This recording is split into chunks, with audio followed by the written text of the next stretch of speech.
Mesdames, Mesdemoiselles, Messieurs, bonsoir et bienvenue aux séries éliminatoires de la Coupe Stanley. C'est une marque de reconnaissance de la part de tes coéquipiers parce qu'eux te choisissent en fait un leader. Tir dévié bloqué par Roy. Tchaikovsky à haute. C'est quel arrêt encore?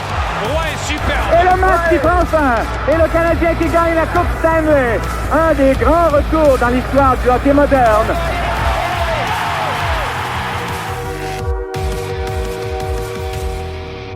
Bienvenue tout le monde dans ce nouvel épisode du podcast Les Glorieux. Je vais gagner ton animateur et aujourd'hui, j'ai la chance de recevoir Michael Lalancette, journaliste et directeur des sports au journal Le Soleil du côté de Québec. Salut Michael. Salut, comment ça va? Ça va très bien, toi? Très bien. Yes. Directeur des sports au Soleil, journal du côté de Québec. Je pense que la majorité du public te connaît parce que TVA Sport. Comment ça s'est fait, cette transition-là, pour que tu sois maintenant directeur des sports, parce que tu n'as certainement pas apparu au Soleil comme directeur tout de suite la première journée? Est-ce que je me trompe? Non, parce que c'est là que j'avais commencé ma carrière dans les médias. Tu sais, les gens oublient ça parce que, bon, je suis arrivé, j'étais très jeune, j'ai commencé à TVA Sport. J'ai commencé à Vox au début en télé. Puis pendant 2 ans et demi avant d'aller à TVA, j'avais travaillé au Soleil comme journaliste. J'avais fait du sport, j'ai fait du général, j'ai fait des faits divers. J'ai même géré les pages de statistiques à l'époque où est-ce que les journaux avaient des pages de statistiques complètes, là. Fait qu'on avait 2 pages, nous, au Soleil, à l'époque où est-ce que j'étais là, des fois même 3 pages, puis je gérais ça. Fait que j'avais fait de tout, puis après ça, j'avais décidé de quitter et ça a été le lancement de TVA Sport. Alors, ça a été 10 ans ou presque à Montréal, sur beaucoup de hockey junior, mais du hockey aussi de la Ligue nationale. J'ai même couvert du tennis, j'ai couvert du football. Tu sais, il y a des gens qui oublient ça, mais j'avais fait un peu quand même, j'avais touché à d'autres choses à TVA Sport. C'est sûr que j'avais le beat du hockey junior, mais je faisais d'autres choses. Puis, il est arrivé la pandémie, puis peut-être qu'on aura l'occasion d'en reparler. Puis, après ça, j'ai pris une petite pause de quelques mois pour voir, ça me manquait-tu. Je voulais-tu continuer à faire de ça, des médias, parce que, c'est pas une cachette pour personne, là, ça va pas bien, les médias, puis tout ça. Puis, il est arrivé, le Soleil m'a offert un poste. Alors, puis là, il y a eu des départs depuis ce temps-là. Puis, faut croire que je suis rendu vieux parce que c'est vers moi qu'ils se sont tournés quand mon prédécesseur, Carl Tardy, a décidé de de prendre sa retraite, de quitter.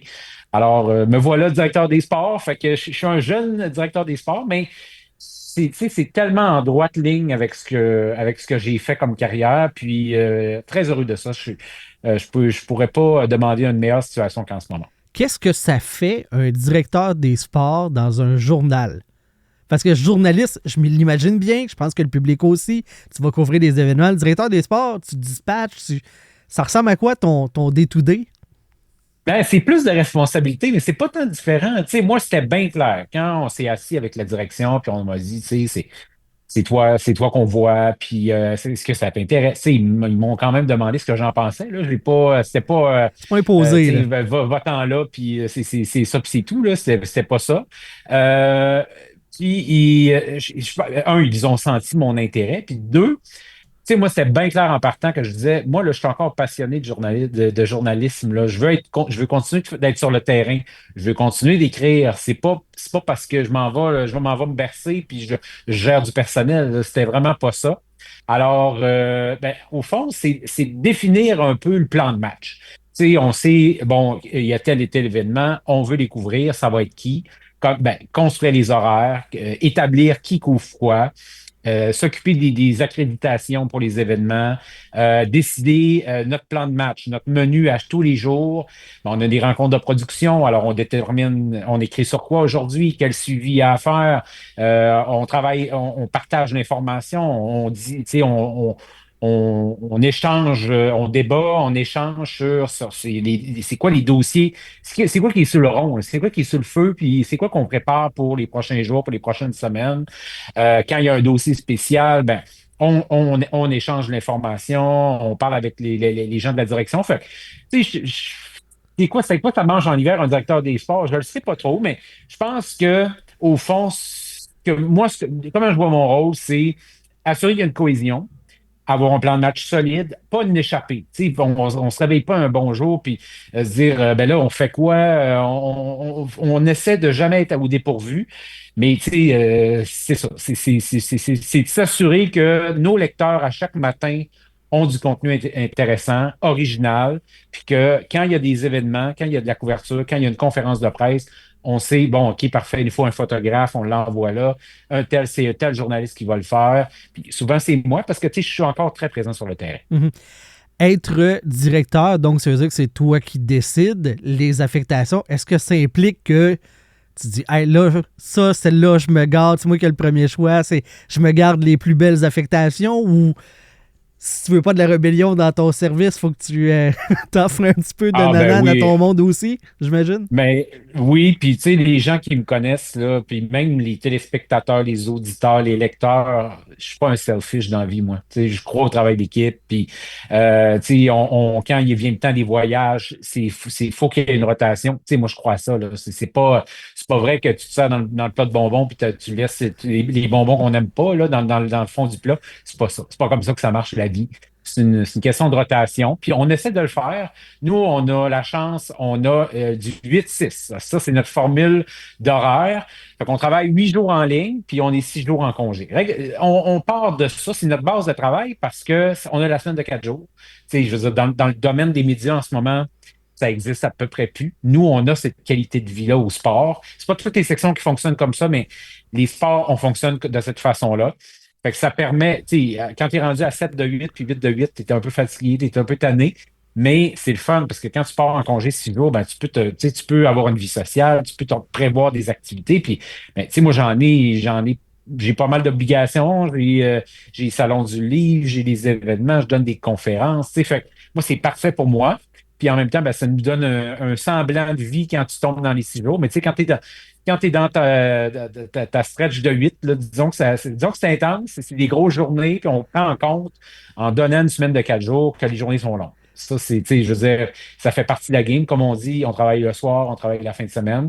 Fait que c'est une question de partage. Il faut que tout le monde y tire son compte. Fait en faisant du 8-6, ben, tu peux pas dire ben là, moi, je vais couvrir telle affaire, puis moi, je couvre pas ça. Non, quand c'est là, quand c'est dans ta plage horaire, ben on partage tout ça, puis on s'assure que ce soit égal pour tout le monde. Y a-tu un truc que tu dis, la 8 de 8, là, c'est clair, je mets pas ça dans mon horaire cette journée-là parce que ça va être de trop dans mon assiette, là. Non?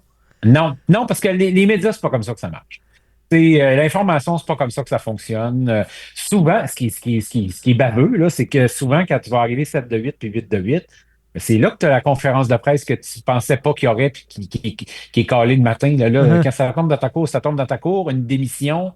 Patrick Roy qui est nommé qui est nommé à New York, il faut y aller. Je veux dire, il y a l'actualité, puis l'actualité, on contrôle pas ça. Mais ce qu'on contrôle, c'est d'avoir des forces en présence à tous les jours. S'assurer qu'on est on duty, qu'on fait du advance, qu'on s'assure de. Moi, c'est ça, c'est cette façon-là que je travaille. Essayer de voir venir les coups. Ouais. Quand un événement commence, ben souvent on aime avoir un pré-papier parce que on est sûr qu'on va le faire pendant qu'il est chaud. Puis ça, je trouve que c'est une recette intéressante quand tu n'as pas des sections énormes. Là, je veux dire, c'est des petites sections. Ça, on n'essaie pas de faire croire que c'est le journaliste des années 80. Puis la réalité que j'ai vécue dans mes années à TVA, surtout le début, je veux dire, là, il y avait de l'argent, ça tombait presque du ciel, dans le sens qu'il y avait énormément d'investissements. Mais ça, c'est pas un environnement normal dans le contexte actuel. Le contexte actuel, c'est de la décroissance. Les médias vont pas bien. On fait des choix difficiles. Il y a plein d'affaires qu'on aimerait couvrir de telle et telle façon, mais on peut pas. Fait qu'il faut s'ajuster. C'est ça, les médias en 2025. Fait que c'est un beau défi, mais non. Tu prends ce qui vient, puis c'est tout le monde qui vit la même réalité. Mais je voyais plus dans le sens de, tu sais, mettons un truc RH ou de la comptabilité, de gérer, tu sais, la paperasse, tu fais comme ça, c'est pas le 8 de 8 parce que moi être brûlé, là, ça va mal partir ma journée ou ça va mal finir mon stretch de travail. Non, il n'y a pas. Ouais, ben les comptes de dépenses, c'est pas bien le fun, ça. C'est pas bien le fun, tu sais. Mais non, moi, j'aime ma job. J'aime ma job, j'aime ce que je fais, mais tu sais, je veux dire, le best pour moi, c'est d'être sur le terrain. C'est ça que j'aime, le contact avec le monde. Puis de toute façon, comme journaliste, c'est pas en restant derrière ton ordi chez vous là, que ça se passe. Où est-ce que ça se passe? C'est dans les arénas, dans les terrains de baseball, dans les stades de soccer. C'est là que tu rencontres le monde, c'est là que les gens viennent te voir, c'est là que les gens te parlent. Alors, tu sais, les informations, les exclusivités, c'est sur le terrain que tu as ça. C'est Les pas, contacts. oui, on peut en avoir des textos, des messages, oui, ça existe, des appels. Mais je veux dire, si tu n'es plus présent sur le terrain, les gens, ils ne pensent plus à toi. Oui, tu peux bien appeler le monde puis texter le monde, c'est vrai, là. Mais quand les gens ne te voient plus, ben, ils deviennent moins généreux parce qu'ils savent que tu n'écoutes pas s'il n'y a pas de la nouvelle. Tu ne peux pas être juste là quand il y a de la nouvelle non plus. Fait que, tu sais, c'est un mélange des deux à avoir. Il faut que tu cultives tes sources. Il faut que ça soit présent sur le terrain. Moi, j'ai toujours cru à ça. Puis je vais croire à ça jusqu'à la fin de mes jours parce que c'est là. Le nerf de la guerre, c'est là. C'est la personne qui s'échappe, qui en dit peut-être un petit peu trop.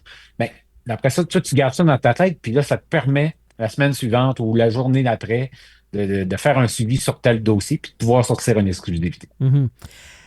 Tu as glissé un mot sur la décroissance dans le domaine des médias. Moi, j'étais animateur de radio, je ne fais plus ça. Je continue à avoir un micro parce que je fais du podcast pour le plaisir aussi. Puis ça me garde ce temps de glace-là que j'aime avoir pour m'exprimer. Toi, tu es encore dans le business. En plus, tu as une position décisionnelle.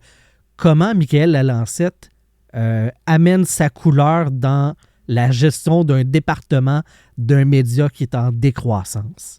Ah, c'est pas évident. Tu sais, quand même que j'essaierais de te faire croire que, tu sais, que tout Moi, que j'ai c'est des facile. solutions. Ben oui, non, je fais pas de miracle. En fait, je fais pas de miracle. Je suis bien humble là-dedans, dans le sens que, tu sais, je veux dire, on n'a pas des grosses équipes, mais on travaille fort en maudit. Puis je suis fier de ce qu'on offre comme qualité de produit. On est présent. Tu sais, je parlais de la présence terrain tantôt. Nous, on l'est. On est original. On essaie toutes sortes d'affaires. Tu sais, la semaine passée, j'ai fait un texte sur le biathlon. Tu sais, le biathlon, là, c'est sûr, si je vais avoir les clics, c'est pas ça qui fait exploser la machine. Mais c'est important d'en parler du biathlon. Puis c'est important de parler qu'en ce moment, au Québec, on n'a aucun encadrement de haute performance depuis le déménagement du Centre national à Canmore, en Alberta. Tu sais, nos Québécois, ils doivent s'en aller en Alberta maintenant pour pratiquer leur sport en haute performance.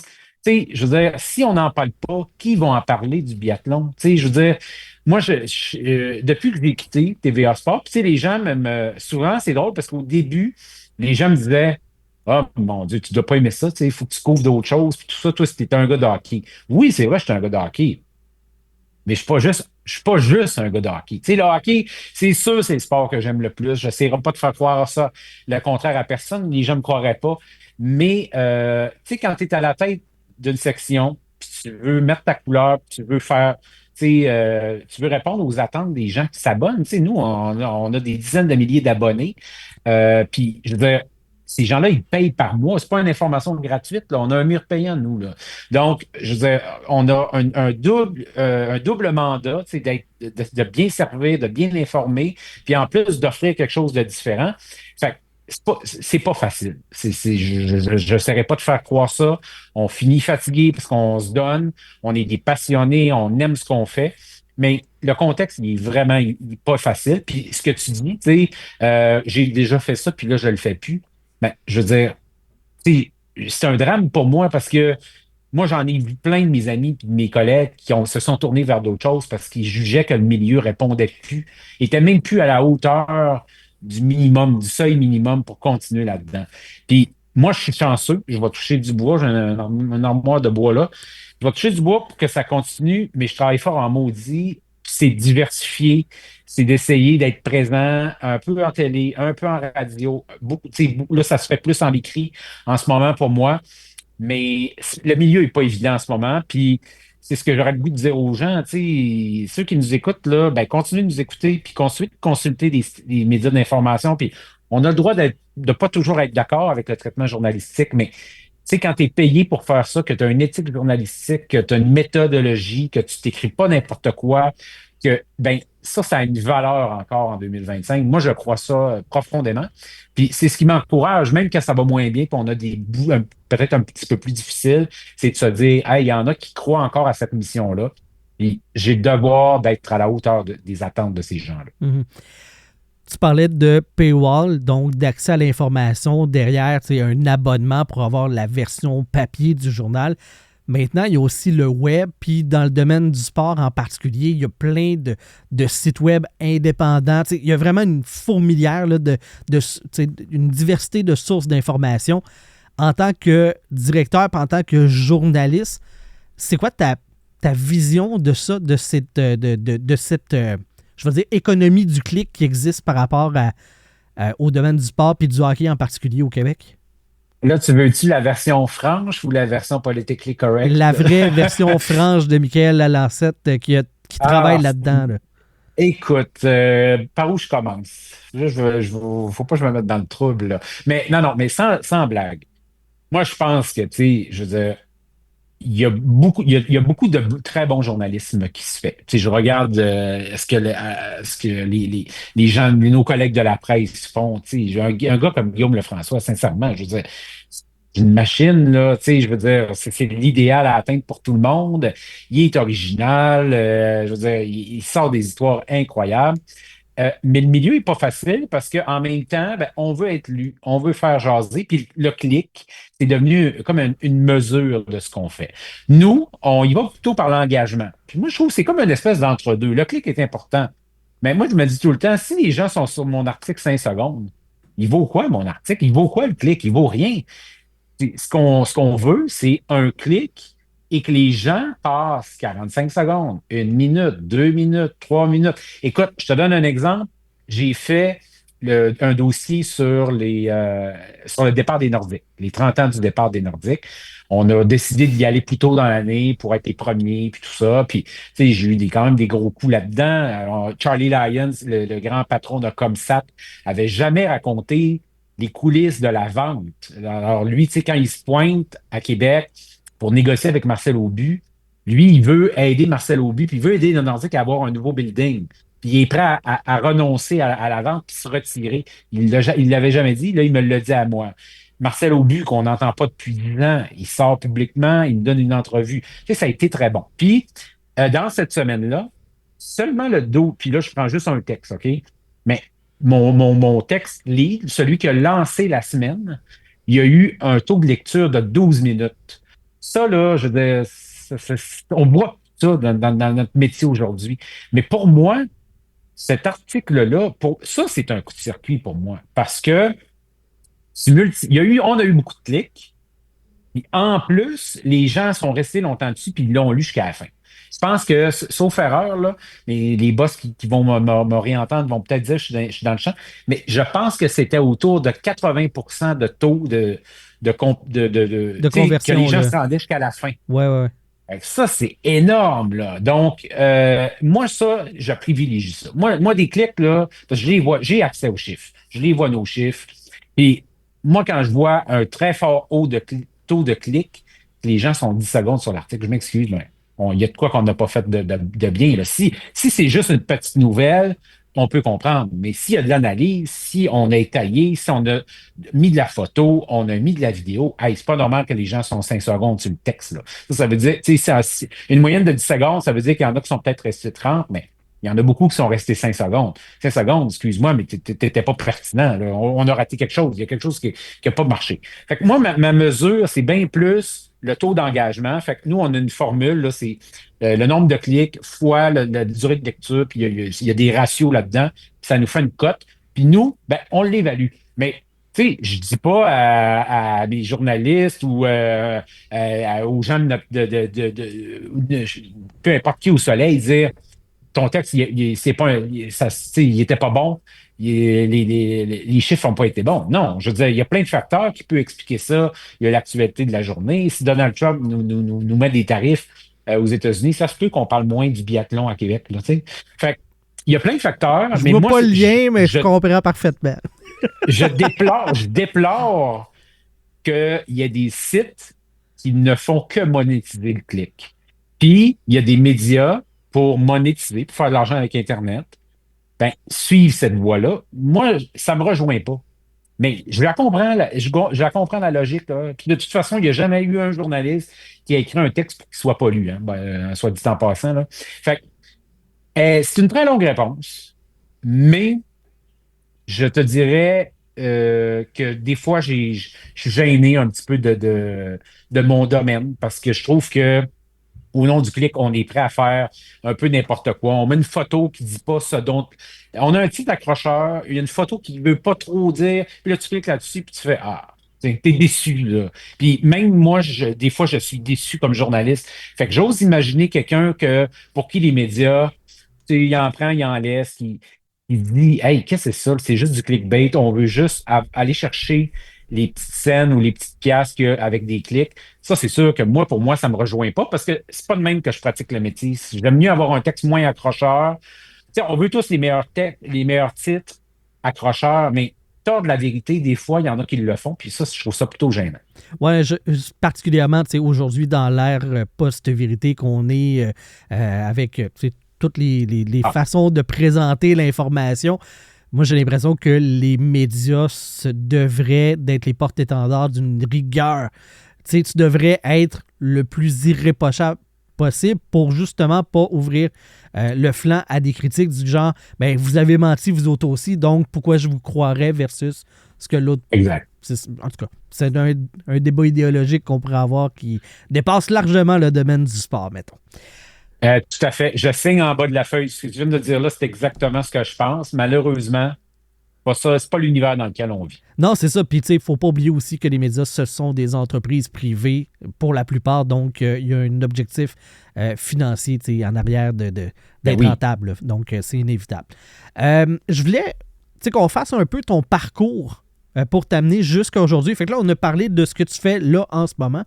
Mais j'aimerais que tu me parles plus précisément dans le domaine du hockey. C'est quoi ton souvenir le plus lointain? C'est quoi le premier truc que tu dis, hey, ça là, je me souviens en lien avec le hockey? Oh, c'est une bonne question. Ben, moi, je pense que c'est les matchs que j'allais voir. Je pense que le premier match, j'étais au primaire et on avait eu des billets donnés du hockey junior. Moi, je suis un natif du Saguenay. Moi aussi. Puis, ça a été mon premier contact avec le hockey. Je pense que c'est ça. C'est un billet qui avait été donné dans les classes, ou je sais pas trop, j'ai gagné ça. Je pourrais pas te dire, là, mais puis on est allé. Puis là, ça a comme lancé un amour. Parce que je suivais le hockey à la télé. Mais, tu sais, du hockey à la télé, ça, c'est quasiment là, de mon enfance, là, le son de la soirée du hockey, tout ça, je me souviens de ça vraiment. Mais tu sais, pour dire un souvenir de hockey, que c'est peut-être cette journée-là ou ce soir-là, je me souviens plus, mais première partie. Puis je pense que c'est la deuxième ou la troisième. C'est où l'année après? En tout cas, je me souviens plus, mais il y a une rondelle qui est sortie, puis j'ai ramassé la rondelle. Puis, tu sais, cette rondelle-là est encore dans mes boîtes chez nous en bas. Puis, je sais pas, on dirait que pour moi, le hockey, le souvenir d'assister à un match de hockey puis d'attraper une rondelle, j'oublierai jamais ça. Puis sinon, ben, c'était avec mes cousins, puis avec, tu sais, dans la rue, puis sur le lac chez nous. Tu sais, je veux dire, je suis dans le hockey depuis que je suis haut comme trois pommes, là. Fait que, je veux dire, c'est dur d'identifier un moment, mais ça a tout le temps fait partie de ma vie parce que mon grand-père avait été un joueur, mon père, c'est un passionné de hockey, mon oncle aussi, ma mère, elle aime ça. Fait que, tu sais, je veux dire, tout le monde aimait le hockey. Fait que, mais cette sortie-là, scolaire, ça a lancé. Il y a un monstre qui a été créé sur cette journée. Ah ouais, hein? OK. Puis, ce monstre-là de passer de partisan à dire, moi, éventuellement, je veux couvrir du sport en tant que journaliste de. Quand est-ce que cette jonction-là, cette conjecture-là s'est développée en toi, de dire, OK, éventuellement, j'aimerais faire ce genre de métier-là? Quand même rapidement, mais je te dirais que vu que je suis quelqu'un de timide dans la vie, puis que j'avais pas confiance à ce moment-là, vraiment pas, là, tu sais, je pense que c'était pour moi un rêve impossible, puis vu que je n'y croyais pas, ben, j'y croyais sans y croire, tu sais, je voulais faire ça, mais je le niais en moi-même. Fait que j'ai jamais dit à tout le monde, je veux être un journaliste de sport. Dans mon cœur, je pense que c'était là. Mais ma tête niait ça parce que, bon, toutes les raisons que je viens de donner. Fait que ça a été long avant que je sois devant le fait accompli, puis je me dise, ben oui, c'est ça que je veux faire. Tu comprends? Je pense que, honnêtement, si j'avais pas eu une rencontre au cégep avec une conseillère d'orientation, elle est rentrée, là, je me souviens, je rentre dans son bureau, je m'assois devant elle, elle ferme les livres, puis elle dit, bon, je sais pas par où commencer, là, mais je veux dire, elle dit, tu sais ce que tu veux faire? Puis là, je suis comme, je sais pas. Puis elle dit, ben écoute, les tests sont bien trop clairs. T'as une passion là, pour les médias, pour l'information, la communication. Elle dit pourquoi? Puis là, elle m'avait parlé de ATM, parce que ATM, tu sais, c'est bon, art et technologie des médias. C'était à 15 minutes de chez nous, alors j'aurais pu aller étudier là-bas au Cégep de Jonquière. Puis pour moi, je voulais pas faire ça parce que j'étais déjà au Cégep à Chicoutimi. J'avais fait 2 ans de préuniversitaire puis de sciences humaines. Puis je voulais pas retourner au cégep. Fait que là, elle m'a dit, ben, tu sais, si tu veux pas t'en aller au cégep, pourquoi tu vas pas à l'Université Laval en communication, puis tu vas t'inscrire au baccalauréat, puis si jamais ça fonctionne pas pour toi, ben, tu vas avoir un bac de com, tu vas pouvoir faire ce que tu veux avec après ça. Je suis comme, moi, hein, c'est pas fou. Puis honnêtement, c'est ça que ça m'a pris pour me lancer. Tu sais, je suis arrivé ici à Québec, puis après ça, j'étais comme, ben oui, mais c'est sûr, c'est ça qu'il faut que je fasse. Mais ça a été long avant que j'ai persisté. Là. Je me suis inscrit à la maîtrise en affaires publiques, finances publiques. Fait que je faisais des cours d'économie puis de finance. Puis, tu sais, mais, puis ça, c'est devenu vraiment un running gag avec mes chums. Là, je suis allé au mariage d'un de mes amis à l'automne passé.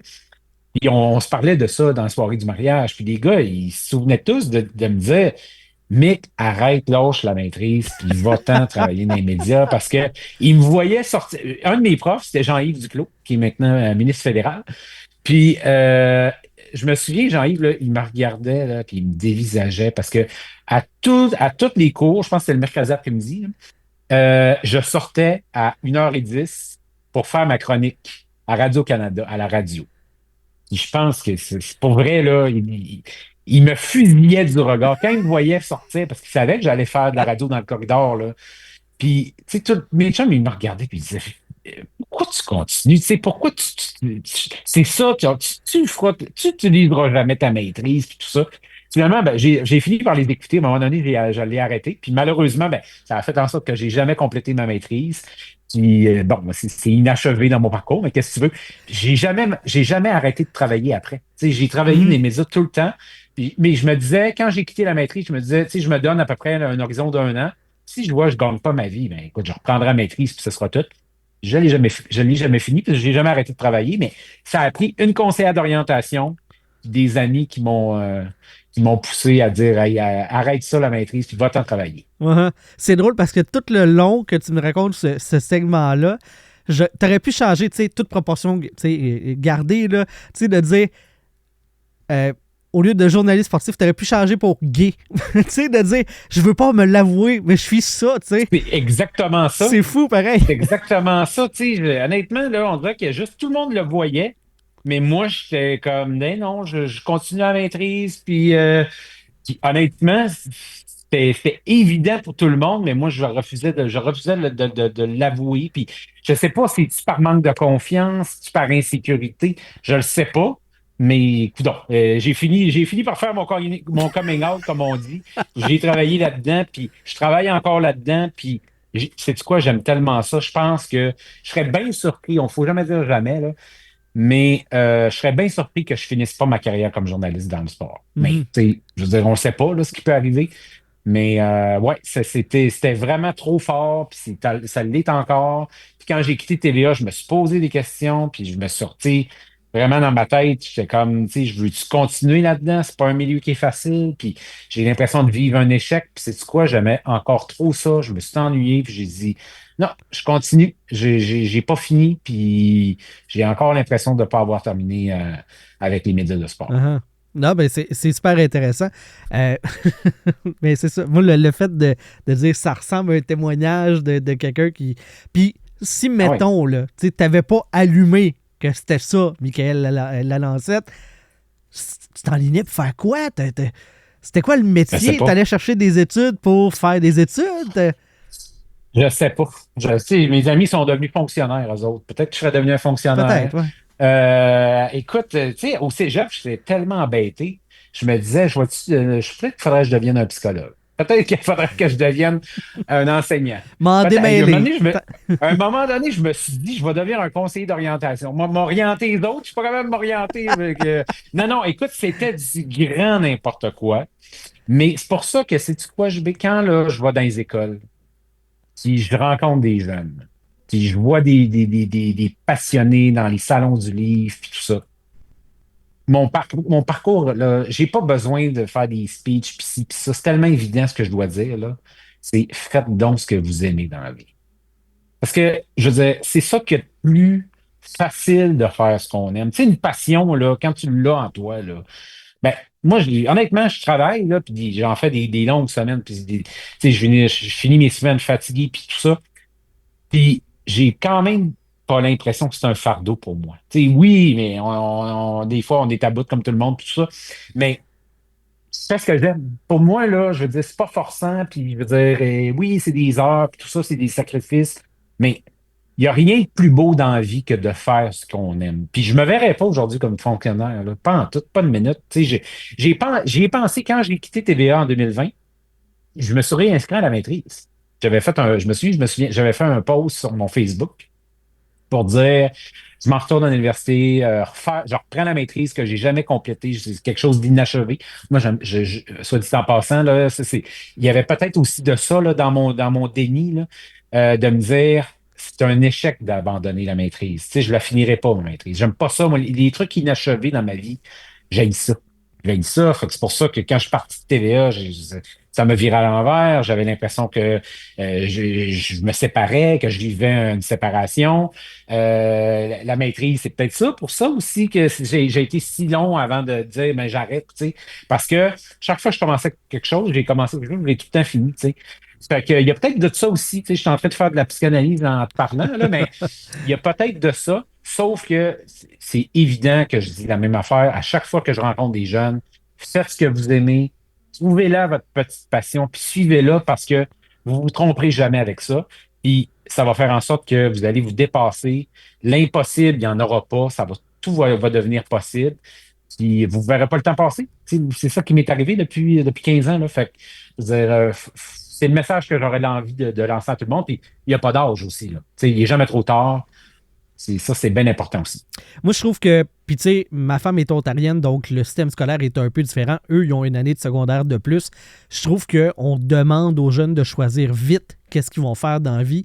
Puis souvent, on n'est pas prêt. Tu n'étais peut-être juste pas prêt encore à faire cette décision-là quand c'était le temps de t'inscrire justement au cégep, puis après ça, de t'inscrire à d'autres choses. Puis là, tu fais comme, ben, je vais finir, tu sais. Fait que ça a peut-être juste retardé ton processus, alors que les cours généraux du cégep, tu aurais pu y faire au secondaire. Puis, en tout cas, ça, c'est encore une fois un autre débat, une autre discussion. Mais t'as raison. T'as raison. Tu sais, 17 ans, 18 ans, c'est bien trop jeune pour se faire une tête sur c'est quoi tu veux faire de ta vie. Tu sais, fait que des fois, de s'inscrire à un autre programme, prolonger un petit peu les études, ça peut être bon parce que quand tu sais pas, tu es aussi bien de faire des essais puis de prendre ton temps. Mais c'est ça. Mais j'ai aucun regret parce que, tu sais, la maîtrise, c'est ce que je raconte pas dans mon histoire, là, mais le fait que j'ai été à maîtrise, c'est ça qui a convaincu les boss du Soleil la première fois de m'engager. Parce qu'ils disaient, c'est pas juste un gars de sport, lui, là. Tu sais, il est intéressé à la politique, il est intéressé à l'économie, il étudie en finance. Tu sais, je veux dire, c'est ça qui les a convaincus de m'engager. S'ils savaient que c'était pas pour ça, pas en tout, tu le faisais. En plus, mais là, ça, je leur avais pas dit. Mais non, c'est pas, ça. par exemple. Là. C'est ça, là. Mais tu vois, il n'y a jamais rien qui arrive pour rien. Puis le nombre de contacts maintenant que je connais dans les ministères, au gouvernement, des gens de peu importe les horizons, que j'ai connus à la maîtrise. Tu sais, je parle de Jean-Yves Duclos, il est quand même ministre à Ottawa, puis je veux dire, je l'ai eu comme prof si je le croise dans la rue.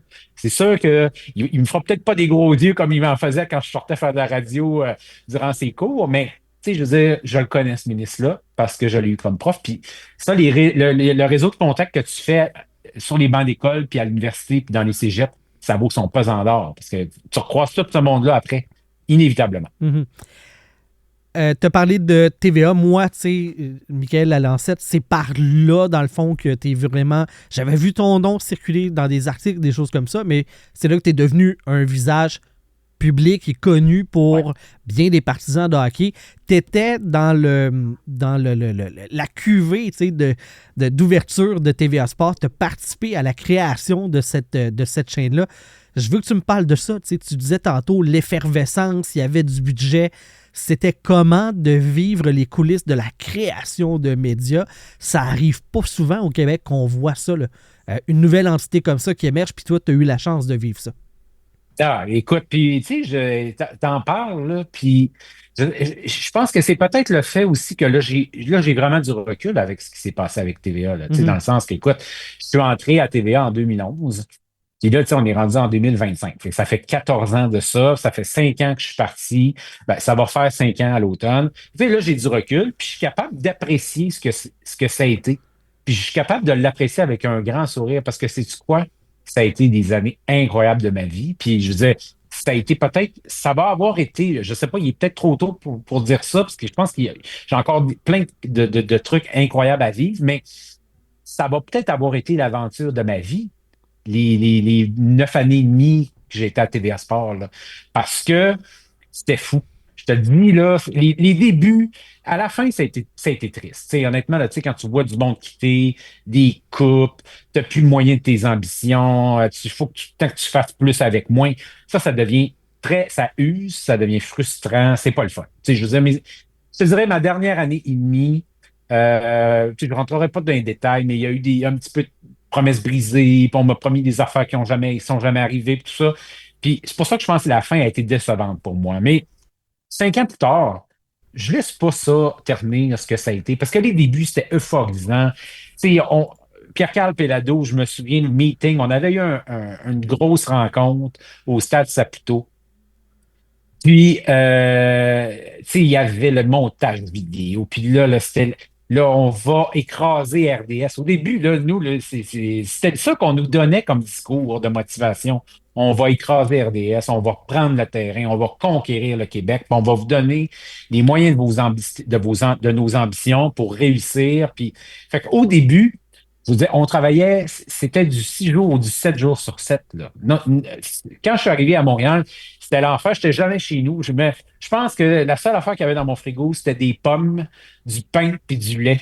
Tu sais, parce que je déjeunais en vitesse, je m'en allais à TVA, je passais mes grandes journées là. On était là jusqu'à 10, 11 heures le soir, minuit. Souvent, ben, on était jeunes, fait qu'on sortait, puis on allait prendre de la bière après, on se couchait tard, on mangeait de la poutine, fait que le lendemain, t'as pas trop faim quand tu te lèves, puis t'as mangé de la poutine à 3, 4 heures du matin. Fait que, non, honnêtement, c'était des années incroyables, mais tu sais, on travaillait, puis avec une certaine insécurité, parce que, tu sais, Pierre-Carl, il voulait vraiment que TVA Sport soit lancé très rapidement, même s'il y a bien du monde à l'interne qui disait on ne sera jamais prêt, l'infrastructure n'est pas prête, la salle des nouvelles n'est pas prête, l'équipement, on n'a pas tout l'équipement pour tout le monde Parce que on débarquait de méchante gang, là, je me souviens plus, on était combien. Mais il y a une photo qui existe de la gang de TVA Sport du début. Là. Et puis on avait du staff, là, pas à peu près. Et ben, c'est ça. Fait que on travaillait, c'était beau à te voir. Puis moi, j'apprenais la télé un peu sur le tas parce que, tu sais, quand je suis rentré à TVA, j'avais à peu près une année de Vox, ça s'appelait. Après ça, c'est devenu ma TV. J'avais une année de direct dans le corps. Puis, écoute, c'était des chroniques de 5 minutes lors des entractes des matchs à ma TV. Fait que je disais, hey, j'avais pas. Tu sais, j'ai appris sur le tas vraiment, là, en regardant Paul Rivard, en regardant Karine Champagne, en regardant Nancy Audet, les journalistes, puis les gens que j'avais autour de moi qui, eux, avaient de l'expérience. Ben, je les ai regardés faire comment on fait un reportage, comment on fait une narration, comment on écrit un texte de nouvelles. Tu sais, moi, hey, je m'en venais du soleil. Là, tu sais. Mais on peut-tu dire que mes textes du soleil, je veux dire, écrire un texte télé puis un texte d'un journal, c'est pas la même affaire, là. Fait que, tu sais, moi, c'était des années incroyables. On a travaillé une maudite shot, mais c'était le fun parce qu'on avait l'impression qu'on bâtissait quelque chose. Fait que, écoute, tu sais, je pourrais raconter des anecdotes jusqu'à demain, mais c'est très riche. C'est très riche, puis ça me sert beaucoup aujourd'hui parce que je suis capable d'avoir tu sais, de mettre les choses en perspective. Puis j'ai ce bagage-là, tu sais, d'avoir vécu, d'avoir vu des gens prendre leurs responsabilités, comment tu montes un line-up, comment tu gères du personnel. Tu sais, on était là-dedans, tout le monde avait les deux mains dedans. Parce que l'avion se construisait en plein vol. Tu sais, c'est vraiment une expression qui dit ça, là, notamment pour ce qui est de la gestion de la pandémie. C'était carrément ça. On bâtissait l'avion en plein vol. Puis des fois, quand on avait l'impression qu'on tournait trop d'un bord, ben on essayait tout le monde de pencher de l'autre bord. Mais tu sais, au début, on pratiquait nos bulletins de nouvelles, puis on n'y arrivait pas. On disait, bon, OK, ce bulletin-là, là, si on avait voulu le faire en 30 minutes, ben, il nous aurait pris 45 minutes. Fait que là, on disait, bon, ben demain, là, il faut ramener ça à 42 minutes parce que là, dans un mois, on est en onde, là. Fait que, tu sais, c'était ça, là, au début, là, ça ne marchait pas. On avait des problèmes, des bugs, mais c'est quoi? La journée qu'on est rentré en onde, tout a marché. Parce que pendant un mois, tout le monde a travaillé comme des déchaînés. Écoute, j'ai déménagé, puis je n'ai même pas déménagé parce que j'avais des amis à Québec, une amie à Québec, j'avais du monde à Montréal, puis j'ai déménagé, mais moi, je n'ai pas déménagé. Moi, j'étais au 10e étage à TVA, puis je travaillais pendant que ma vie se déplaçait de Québec à Montréal. Il y avait un sleeping bag en dessous d'un bureau quelque part, d'un coin. Au cas que quelqu'un tombe au Écoute, combat. un décor de destinée en bas, là. En arrière du panneau de la boutique TVA. Oui, c'est ça. Mais non, c'est une période folle, mais tu sais, je veux dire, c'est riche au bout. Ouais. L'effervescence, tu sais, je sais que c'était pour tenter d'avoir un poids supplémentaire pour pouvoir ramener les Nordiques. Comment, tu sais, éventuellement, ça s'est effrité, ça, les relations même entre Québécois, Pierre-Carl Péladeau et la Ligue nationale à l'interne? C'est quoi les informations qu'on vous donnait? Est-ce que vous aviez certains trucs privilégiés de savoir, OK, ça se passe bien. Là, les pions, ils se déplacent comme ça sur l'échiquier pour que l'objectif soit atteint parce que on s'entend que diffuser les matchs du Canadien, quand ils font pas les séries, c'est pas une grosse locomotive, ça aide pas à rentabiliser une chaîne de sport au Québec. L'objectif, c'était d'avoir les Nordiques, là, du côté de Québec. Ben oui. C'est ça, puis tu sais, je veux dire, je te ferai pas de cachette, là. On parlait des Nordiques à peu près à chaque semaine, là, les entre employés, là. Mais les boss sont jamais, tu sais, les patrons Serge Fortin, puis tout ça, parce qu'au début, c'était beaucoup Serge, puis il y en a eu d'autres, là. Tu sais, André Lacasse. Puis écoute, là, la liste, je pourrais te faire une liste très longue. Tu sais, les gens en première ligne, nos patrons, là, avant que Louis-Philippe Neveu arrive, tu sais, il y avait une espèce de, tout le temps un peu de sous-entendu, mais dans le sens que tout le monde y rêvait. Fait que c'est Pierre Dillon, tu sais, écoute, il y a eu plein de bonnes. Benoît Robert, tu sais, toutes ces personnes-là étaient profondément convaincus que Québécois pouvait y arriver. Puis, je te dirais que ça, il y a eu un vent d'optimisme dans les débuts de TVA Sport, puis il y avait des tractations et tout ça. Et je te dirais jusqu'à. Ben là, il y a eu le contrat de hockey. Là, le contrat de hockey, là on venait de passer à un autre step, là, dans le sens Gary Bettman qui débarque. On annonce, on va ramasser le contrat pour 12 ans. Je pense que ça a été quand même un gros coup pour RDS. Là, on sentait qu'on jouait plus à armes égales qu'on a ramassé le hockey. Parce que, tu sais, une game de temps en temps des Blue Jays puis des Sénateurs, ça fait pas des enfants forts, ça. Là. Le game changer, c'était le Canadien. Et là, à partir de 2014, ben, là, la game a changé. Comme on dit, c'est vraiment là que ça s'est mis à dire, OK, là, on vient d'entrer sur une nouvelle patinoire. Puis là, il y a comme un deuxième élan. À partir de 2014, puis là, 2015, ben, c'est l'ouverture du centre Vidéotron. Et là, tu rajoutes une autre couche. Tu sais, je veux dire, là, il y a le building. Ce qui manquait, c'était le building. Là, il était là, le building. Puis là, ben là, après ça, moi, je pense, on a senti une douche froide vraiment lors du processus d'expansion. Tu sais, quand Québec a comme reculé, s'est fait dire de reculer. En tout cas, on sait comme pas trop les jeux de coulisses et dessus, ça coûtait trop cher, puis ils ont décidé de pas y aller. Mais à partir de ce moment-là, on s'est fait, OK, peut-être que, tu sais, Gary Bettman, là, c'est un gars d'affaires. Il fait de la business. Il est québécois. Il n'y en a rien à cirer. C'est un partenaire, mais je veux dire. Fait que là, on a commencé à se poser des questions. Puis là, ben, ce qui est malheureux, c'est qu'à partir de ce moment-là, ben là, tu sais, on a eu une gang de RDS qui est arrivée. Renaud Lavoie, le Philippe Neveu, Félix Séguin. Tu sais, fait que là, on disait, hey, écoute, là, les gars traversent, là. Là, il y a un mouvement, il y a quelque chose qui se passe. Tu sais, c'était positif. Puis après ça, ben là, après le processus d'expansion, que ça n'a pas fonctionné, ci, ça, ben là, c'était tout un petit coup par petit coup. Tu sais, il y avait, ah, OK, telle affaire s'est coupée. Ah, telle affaire. Fait que ça a été de Ça, la doit- ça décroissance doit tellement être quasiment dur sur le continue. moral. Ça doit Ben être oui, dur pour c'est les troupes, sûr. là. C'est sûr, parce qu'on avait été des années à y rêver. Puis on disait, tu sais, on a tout ce qu'il faut maintenant. On a l'infrastructure, on a TVA Sport 2, il y a eu le lancement de TVA Sport 3, le web, le ci, le ça. Tu sais, je veux dire, à un moment donné, on avait tout ce qu'il nous fallait, mais il n'y avait pas le club. Il n'y avait pas le club. Et Mhm. là, c'est là qu'à partir de ce moment-là, ben là, il y a eu des décisions. Puis là, ben, petit peu par petit peu, là, il y a des propriétés qui ont été abandonnées. On coupait ci, on coupait ça. Ah, telle émission, il l'a pu. Tu sais, tu regardes, il y en a eu des émissions à TV dans l'histoire de TVA Sport. Là, il y avait des laissés-erreurs. Ben là, à un moment donné, vers la fin, ben là, on sentait que là, il se passait comme plus rien avec la Ligue nationale. Il y avait un contrat, un partenaire. Mais je veux dire, aucun traitement de faveur aux partenaires. Là. Tu sais, on avait ce qu'on avait payé, puis c'était tout. Là. Fait que moi, la fin, j'ai trouvé ça très difficile parce que la fin, ma fin à moi, Ouais.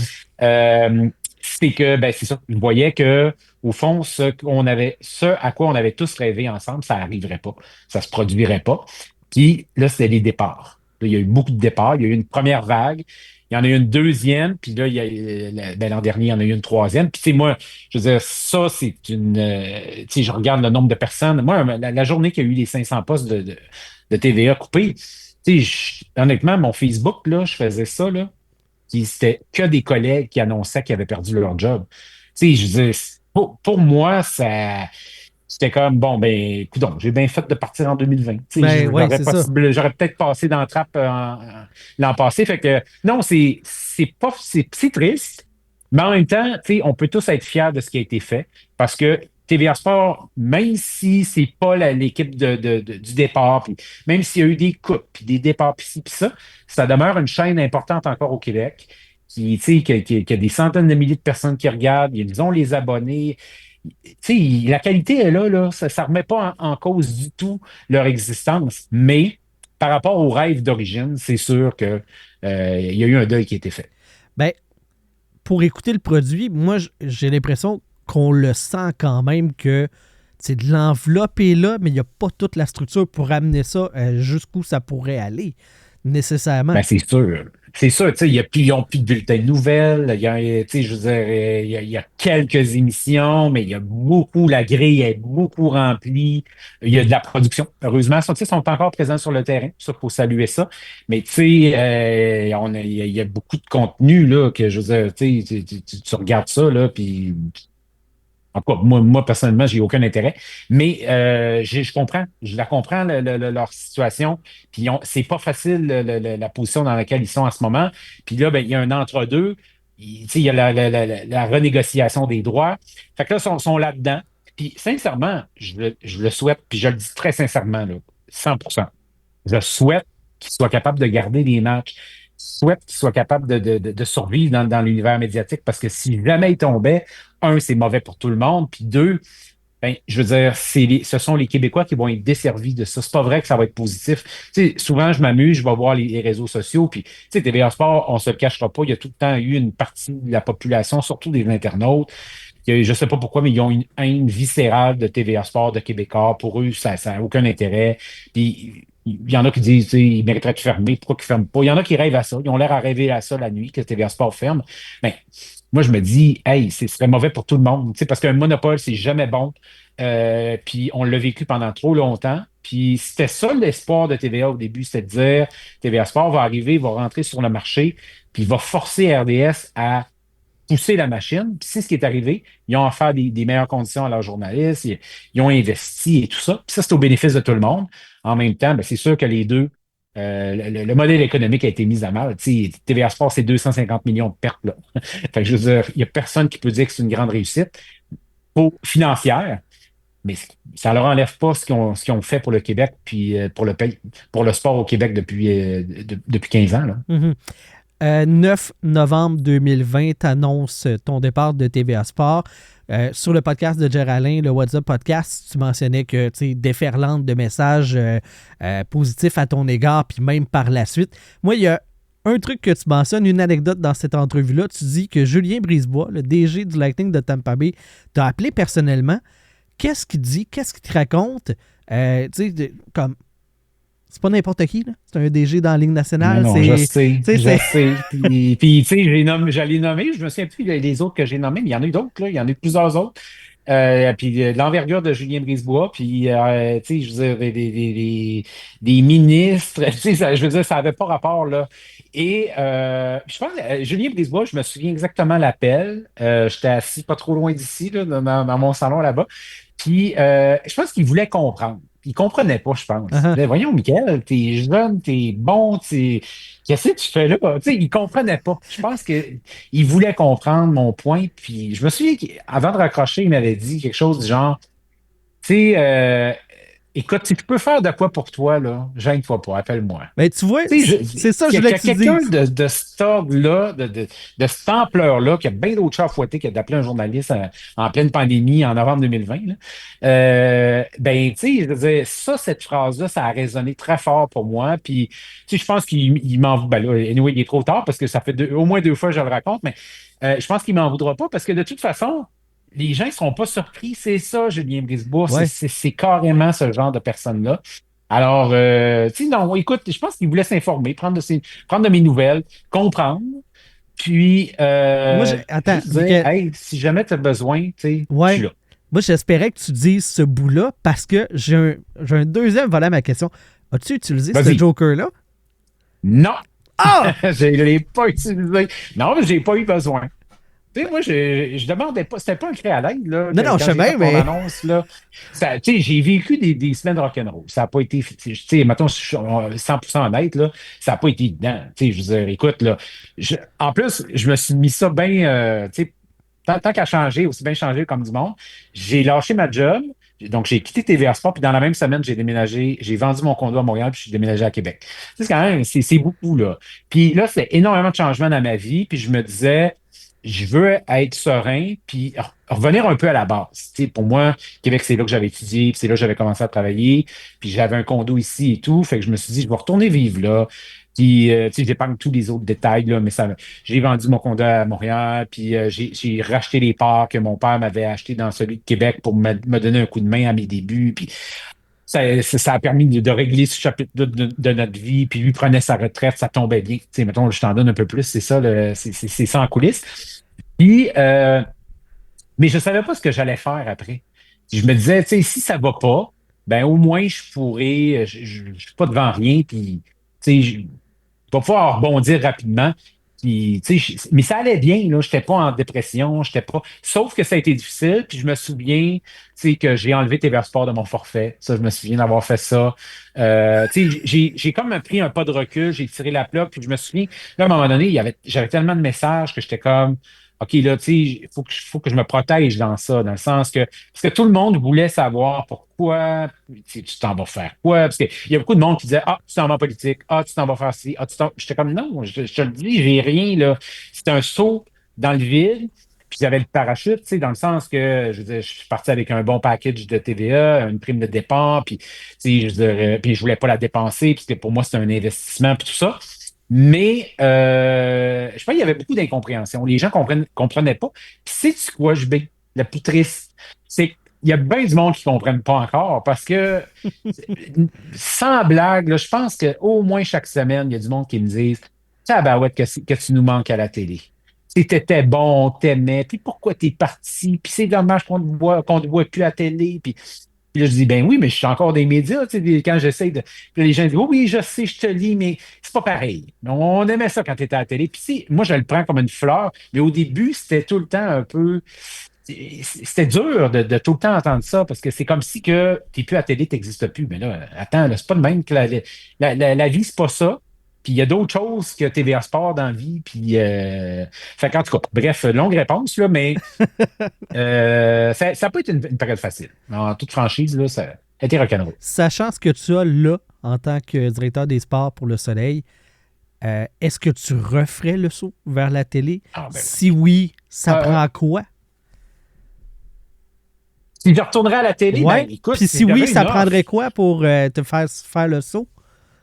Puis j'avais une offre. Tu sais, moi, la télé, j'aime encore ça. J'en fais comme chroniqueur chez Nouveau, à Belle. J'en ai fait. Je suis retourné à ma TV l'an dernier. Pour une série de grandes entrevues. Alors, c'est des bâtisseurs de sport, je fais ça. C'est pour le plaisir que je fais ça, parce que, tu sais, je suis payé pour le faire, mais je veux dire, tu sais, si j'ai décidé de le faire, c'est parce que ça me tentait d'être avec du monde que je connais, puis tout ça. Mais, tu sais, je veux dire, la télé, j'aime encore ça, là, c'est pas vrai, je suis pas parti parce que j'aimais plus ça, puis en me disant, j'en ferai plus jamais de ma vie. Ben non, c'est pas ça. Est-ce que je vais en refaire? Est-ce que je vais y retourner un jour? Ben, moi, les gens, hey, j'ai pas changé de numéro de téléphone. J'ai le même numéro. Si les gens se sont intéressés à moi puis ils ont des plans pour moi, ils m'appellent. Puis j'ai une belle liberté au soleil. Peut-être que je pourrais continuer même à continuer de faire les deux. Mais je suis très heureux en ce moment. Fait que je cherche pas ça. Mais tu sais, moi, honnêtement, là, où est-ce que j'en suis dans ma carrière, parce que là, je suis vraiment dans des super belles années, je me dis tout le temps, c'est qui pour dire jamais? Je ferai jamais ci, je ferai jamais ça, je verrai jamais. Non, je ne sais pas ce qui va se passer, surtout dans l'univers médiatique en 2025. Fait que je ferme aucune porte. Mais c'est sûr que, mettons qu'on jase, qu'on se dit les quatre vérités ensemble, là, je coûte plus cher que là qu'en 2020. Parce que là, fait que s'il y en a qui veulent me ramener, ben ça va coûter plus cher qu'en 2020. Fait que si TVA Sport veulent te revoir, ils savent à partir de où la barre aller. Fait qu'il faut qu'ils aillent plus haut. Ils n'ont pas le choix. Eux autres, ils ont les chiffres. Eux autres, ils ont les chiffres. De 2020. De Ben, c'est 2020. ça, l'inflation pis tout, là, tu sais. Fait que... Ben oui, non, mais sans blague, tu sais, moi, je veux dire, les livres, je fais pas une fortune avec ça, mais je veux dire, là, c'est rendu un très beau sideline pour moi. Tu sais, je l'ai fait 5, je l'ai fait 6. Alors, puis, tu sais, je veux dire, il y a des redevances qui sont liées à ça, il y a la visibilité, tu sais, écoute, je fais des salons du livre, j'ai des invitations, je fais des conférences, tu sais, je veux dire, je fais pas ça, c'est pas du bénévolat, là, je suis passionné, mais je suis pas fou. Fait que c'est ça. Mais tu sais, c'était des belles années, puis je touche du bois, puis il y a rien, je prends rien pour acquis non plus. Puis ça, c'est bien important parce que je sais que tout ça, ça peut être éphémère, mais je me dis, je fais tout ce que je fais, je le fais de la meilleure façon que je peux. Fait que en faisant ça comme ça, ben, je trouve que je mets toutes les chances de mon bord. Mhm. Écrivain maintenant aussi, 6 livres, dont un sur le déluge. Le reste, c'est dans le domaine du hockey. Tu as fait Raconte-moi, Jonathan Huberdeau, 50 jours dans la vie de Mike Bossy, une biographie, le livre qu'on voit dans ton background sur Jean-Claude Tremblay, Les remparts de Québec, 25 ans de passion, Georges Vézina, L'habitant silencieux. Avant de parler de ton processus d'écriture, moi, quelque chose qui m'impressionne, puis que je veux que tu m'expliques, c'est comment tu fais pour avoir de telles personnes pour faire les préfaces. Parce que... Ça, c'est drôle quand tu me parles de ça, parce que Wayne Gretzky pour... la question. Ouais, Wayne Gretzky pour celui sur Mike Bossy, Serge Savard pour Jean-Claude Tremblay, Guy Lafleur pour celui sur Les Remparts et Patrick Roy pour celui sur Georges Vézina. Comment t'approches... Ben, c'est une... Tu sais, t'es mis les 4 sur un line-up de club de hockey, puis t'es un club étoile. Fait que pour des préfaces de livres, t'es bien parti aussi, là. Ouais, non, mais honnêtement, moi, faire une préface, je crois pas à ça. Il faut que ça soit simple, faut que ça soit fort. Il faut que le nom soit fort. Il faut que ça veuille dire de quoi pour moi. Il faut qu'il y ait un attachement. Puis toutes les personnes que tu viens de nommer, c'est le cas. Tu sais, puis le livre sur le déluge, j'aurais pas pris personne d'autre qu'Ève-Marie Lortie pour faire ça, de Salut Bonjour. Puis c'est mon ami à moi, puis j'aime cette femme-là d'un amour profond. Fait que je veux dire, c'était elle qu'il fallait qu'elle le fasse, j'aurais été bien déçu qu'elle le fasse pas. Si j'enlève ça, sincèrement, les gens, ils m'ont dit oui. Qu'est-ce que tu veux dire? Ben non, mais raconte-moi l'approche. J'ai pas essayé. Ouais, ben, chaque livre a été différent. Premier livre, Georges Vézina, j'ai pensé à Patrick Roy. Tu sais, moi, je me dis, le plus grand gardien de l'histoire du hockey, c'est Patrick Roy. J'ai demandé, il a dit oui. Fait que ça a fonctionné. Deuxième livre, c'est Le Déluge. Le troisième livre, Les Remparts. Guy Lafleur, je le connaissais, sauf que là, il était malade, puis je trouvais ça délicat. Fait que je suis passé par Nicole Bouchard. Nicole qui a vraiment une belle relation avec Guy pendant toutes les années, puis tout ça, parce que, bon, Nicole c'est un ancien Bouchard rempart. Puis tout aux ça. communications des remparts, juste pour préciser pour les gens. Exactement. Ouais. La directrice des communications, puis maintenant directrice générale adjointe. Elle l'a appelé, puis il a dit, ben oui, c'est sûr, n'importe quand, n'importe quand. Fait que ça a fonctionné. Après ça, ben, tu sais, Wayne Gretzky, là, j'y croyais moins. Là. Tu sais, pour être bien franc, là, c'était peut-être celui qui était plus tiré par les cheveux. Mais écoute, Tania Bossy, la fille de Mike, avec qui j'ai travaillé pour faire le livre, ben, on l'a avoué, on l'a dit dans les entrevues, mais elle a fouillé dans le cell de Mike, puis il y avait le téléphone numéro de téléphone de Wayne Gretzky. Alors, Tania l'a texté, tout simplement, en lui disant Bonjour, Monsieur Gretzky, je suis Tania, la fille de Mike, puis on fait un livre sur la vie de mon père avec Michael Lalancette. Est-ce que vous avez accepté de signer la préface? Puis il a dit oui. Il a dit n'importe quand, n'importe quoi pour Mike Bossy. Hey, tu sais, on capotait. Moi, parce que, honnêtement, j'avais eu l'idée, puis j'avais parlé de ça à Tania. Puis Tania, tu sais, c'est pas la plus grande connaisseuse de hockey puis de sport puis tout ça. Puis elle m'avait dit, ah ouais, tu penses Wayne Gretzky? Elle a dit, je suis pas sûr qu'il était ami avec mon père. J'étais comme, non, mais Tania, tu sais, je le sais qu'il était pas ami avec ton père, mais c'est pas grave, ils ont été des adversaires féroces, puis c'est le plus grand joueur, ou peut-être, en tout cas, si ça ne l'est pas aux yeux de certains, c'est assurément dans les meilleurs joueurs de l'histoire de la Ligue nationale. Je me disais, faut que ce soit Wayne Gretzky. Quand il a dit oui, n'importe quand, n'importe quoi, ben là, et moi, j'en revenais pas. J'étais comme, je peux pas croire je vais signer un livre, que ça va être la préface de Wayne Gretzky. Puis ça accroche, là, tu sais, mon livre dans les salons du livre, les gens, ils m'apposent la question, comment tu as fait pour avoir Wayne? Puis je leur donne exactement la réponse que je viens de te donner là. Alors, puis il a été super fin il a été super gentil à négocier. Il a peut-être perdu des plumes dans l'histoire des Quatre Nations, là, mais Un peu. moi, j'ai aucun regret. J'ai aucun regret. Si c'est à refaire, ben, j'y redemanderais de faire la préface parce que, tu sais, la finale de 83 et la finale de 84 de la Coupe Stanley contre Mike, ça a été des finales incroyables. Moi, j'ai regardé ces matchs-là en reprise et je capotais de voir ça. Puis je sais que Mike, c'était une grande fierté de faire 4 en 4 en 83, puis de battre Wayne Gretzky qui éclatait tous les records. Tu sais, c'était une de ses belles réalisations. Ça a fait mal quand ça a fini en 84, mais ce match-up-là et le fait que Gretzky dise que Mike Bossy, à ses yeux à lui, c'est le meilleur marqueur de but de l'histoire de la Ligue nationale, ben, ça faisait que compléter ce qu'on avait dans le livre en termes de contenu. Puis, ces préfaces-là, est-ce que tu retravailles? Est-ce que tu changes les mots? Ouais, ben oui. Puis, comment tu t'approches? Tu dis, ouais, moi, je changerais cette phrase-là. Ouais, non, mais avec Gretzky, on s'est gardé une petite gêne, là. Non, mais Non, mais tu sais, on retravaille. C'est un travail d'équipe aussi. Tu sais, on est là pour échanger, puis il y en a qui sont pas tant à l'aise. Fait que des fois, il y en a qui nous demandent un coup de main. Tu sais, je veux dire, c'est comme une espèce de tango, là. Tu sais, dans le sens que t'en donnes, t'en prends, on échange, puis tu sais, on s'est parlé par téléphone, puis tu sais, on a soumis des idées, puis on soumet une proposition. Puis, tu sais, je veux dire, c'est comme une espèce de melting pot. Mais tu sais, des fois, c'est un clé en main. Des fois, la personne va te dire, hey, moi, je fais mon texte, puis voilà le texte. Puis tu l'as, puis tu dis, hey, on change à peu près rien à ça, là. Alors que des fois, tu sais, je me souviens avec Eve-Marie était comme pas trop sûre. Elle disait, j'ai peur que je serai pas à la hauteur. Puis j'étais comme, ben voyons donc, tu sais, parle juste avec ton cœur, puis ça va être ça. Puis c'était exactement ça. Puis on a retravaillé quelques petites affaires. Puis ça, c'est François Couture, mon éditeur, qui s'est occupé de ça. Mais tu sais, il n'y a pas eu de... T'sais, on scrape ça puis on recommence. Là. Non, ça n'a pas eu lieu.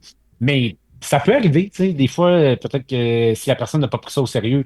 Mais moi, dans les personnes que j'ai approchées, tout ça, je n'étais pas inquiet. Je savais que ça allait être bien fait. Que ça serait pris à cœur. Puis même chose pour Serge Savard. Il a accepté aussi lors du lancement au Centre Bell de dire quelques mots lors de la soirée du lancement, puis de raconter pour lui c'était qui Jean-Claude Tremblay. Les deux étaient nés un 22 janvier. Puis il y avait comme un attachement et tout ça. C'est Serge Savard qui l'avait ramené comme recruteur du Canadien. Fait il y avait ce lien-là aussi entre les deux. Fait que non, c'est une belle fierté pour moi, les préfaces. Mais j'ai une gang de chums qui m'écœurent avec ça, là, puis ils me disent, bon, là, c'est qui ton prochain? Là? Ben, c'est qui ton prochain? Ben là, j'ai pas de livre en chantier. Fait faudrait d'abord que je sois en train de travailler sur un livre. Bon, on Fait a que je vais deux m'arrêter réponses là. en une. Je vais m'arrêter là, mais tu sais, je vais en faire d'autres, des livres, puis je vais essayer d'avoir des gros noms encore. Ouais, écoute, j'imagine, tant qu'être bien parti comme ça, pourquoi pas continuer? On brise pas une recette gagnante. Voilà. Tes livres, c'est plus biographique, c'est pas du roman, c'est vraiment de raconter les personnes / les événements là, pour le déluge. Comment tu travailles pour compiler l'information? Combien d'heures tu mets pour écrire un livre? Tu rentres ça comment dans ton horaire? Moi, j'écris un peu, là, puis après 3 pages, j'ai fait le tour. Là. Toi, tu fais des livres. Explique-moi. Ça me rentre pas. Moi, je suis un gars de radio en partant, là, fait que c'est le vocal. Ouais. Là. Mais ça rentre pas dans ma tête comment tu peux construire tout ça, le travail, la minutie, sur une échelle de temps qui est interminable. Raconte-moi. L'intelligence artificielle. Non, c'est pas vrai. C'est pas vrai. Honnêtement, des fois, je me fais poser la question. Puis, honnêtement, au début, ça m'insultait. Puis après ça, j'ai fini par trouver ça drôle parce que, dans le fond, je peux pas croire qu'il y en a qui pensent que j'écris vraiment des livres avec l'IA.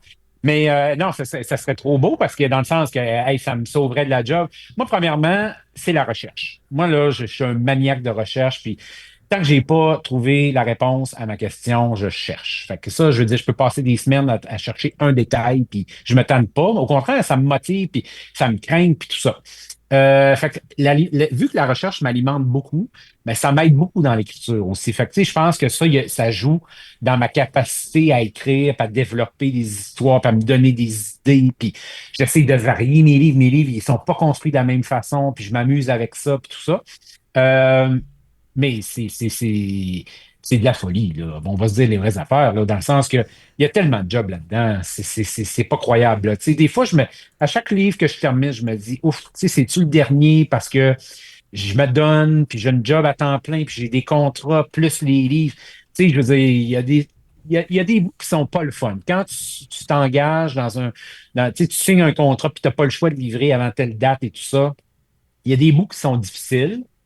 Mais j'aime tellement ça que ça, tu sais, on revient un peu à ce que je disais tantôt, mais tu sais, quand tu es passionné, tu vois pas le temps passer. Fait que je ne sais pas combien d'heures, puis j'ose pas compter parce que c'est sûr que si je comptais les heures, puis je faisais le ratio, là, Ouais, c'est tant de ça. dollars à l'heure, là, je pense que je serais payé à la scène parce que je mets du temps là-dedans comme ça se peut pas. Je mets tout mon cœur. Tu sais, dans le fond,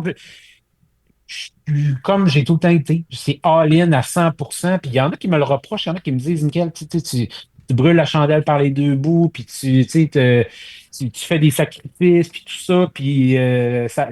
Mais moi, qu'est-ce que tu veux? J'aime ça, puis c'est ça ma vie. Ma vie, c'est ça, puis j'ai une super belle vie pareil, là, je fais pas pitié, puis tout va bien, là. Mais oui, je me donne beaucoup là-dedans. Puis le retour que j'ai, puis là, je parle pas des redevances, là, les rencontres de lecteurs, les courriels que j'en reçois tous les jours. Tu sais, encore aujourd'hui, je l'ai reçu 2, là. 2 courriels de personnes. Puis écoute, je veux dire, mon dernier livre, Ils sont en il retard, remonte là. à septembre, tu sais. Puis je veux dire, je suis allé au Salon de l'Outaouais il y a 3 semaines. Peux-tu croire que j'ai vendu plus de Georges Vézina et autant de.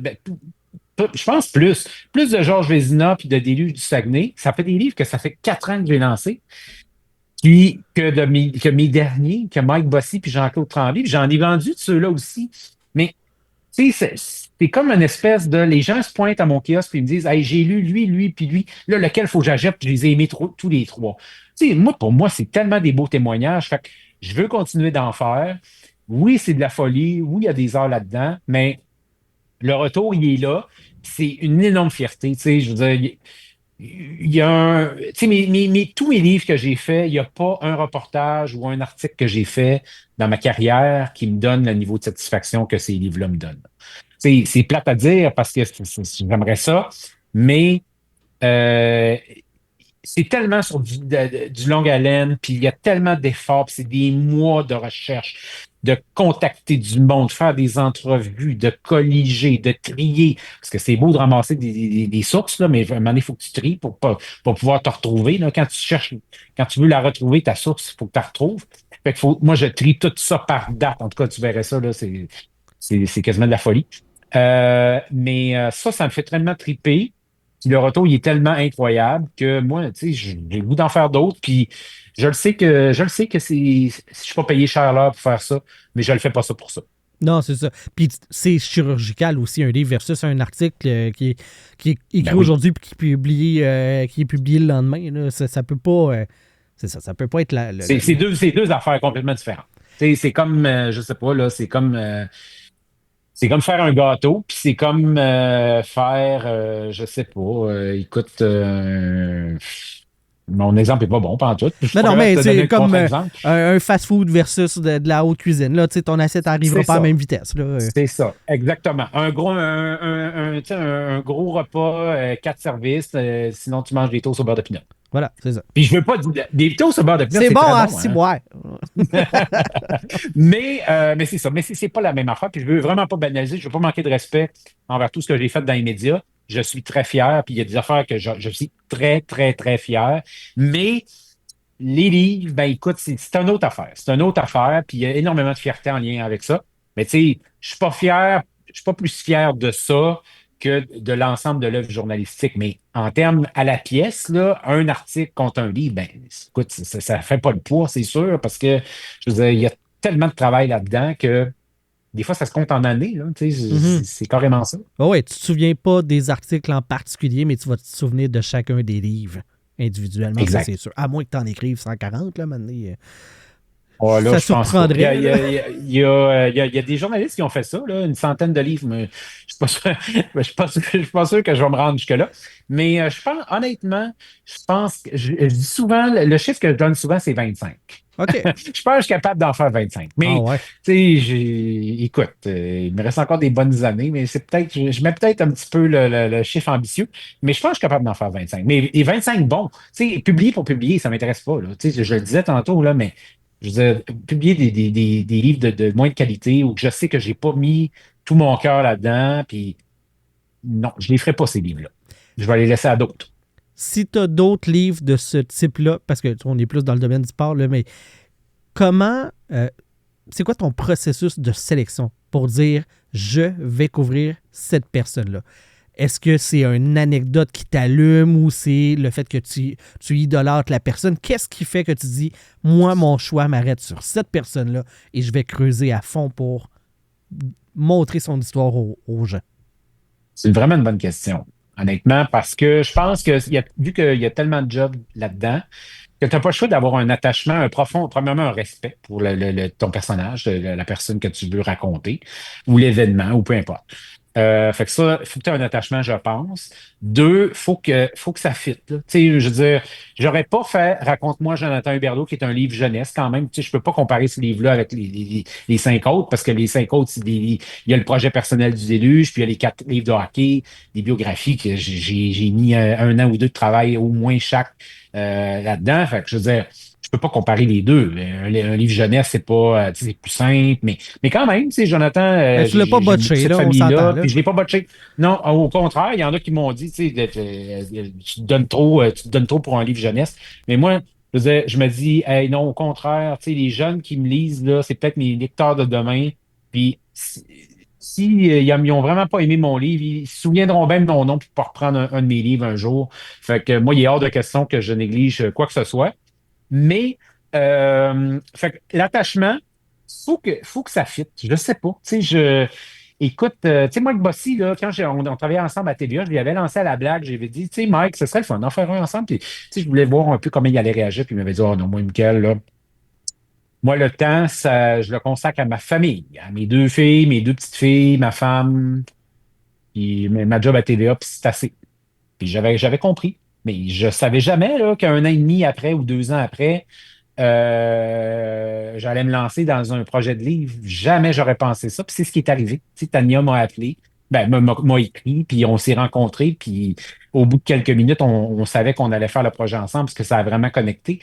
La connexion. Tu sais, si ça ne connectait pas avec Tania, je ne l'aurais pas fait le livre sur Mike Bossy, même si l'idée me tentait et tout ça. Il y a eu la connexion, ça a marché. Jean-Claude Tremblay, je voulais rendre hommage à mon grand-père qui a presque 90 ans maintenant, qui a été important dans ma vie, qui a été un ancien coéquipier de Jean-Claude Tremblay. Je voulais faire ça. Puis Jean-Claude Tremblay, il a été chroniqueur pour Le Soleil dans les années 70.